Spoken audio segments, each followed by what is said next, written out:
Ils ont assassiné de sang-froid une personne de 78 ans, malade, à qui ils avaient refusé de faire parvenir les médicaments dont elle avait besoin.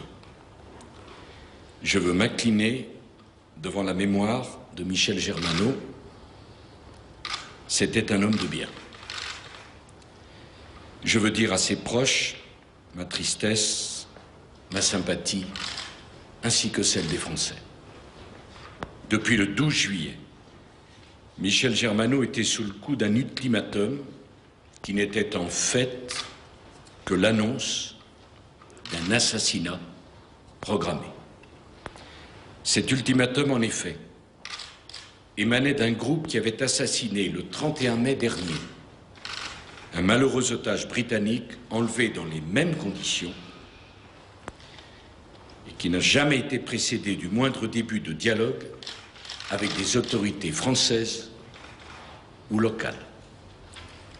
À l'inverse de ce qui s'était produit pour Pierre Camat, pour lequel les preneurs d'otages avaient accepté d'entrer dans des discussions.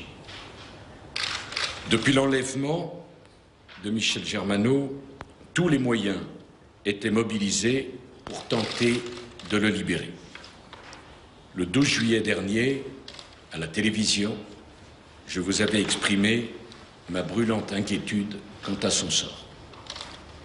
Aucune preuve de vie n'avait été obtenue depuis le mois de mai.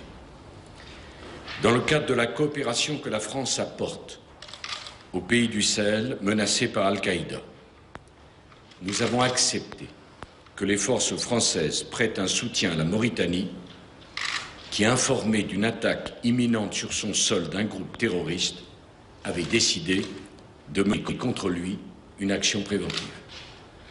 Le camp de base du groupe qui a été détruit était susceptible d'être le lieu de détention de Michel Germano.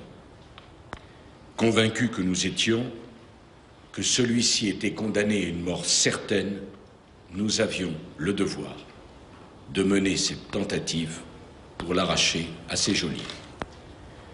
Malheureusement, Michel Germano ne s'y trouvait pas.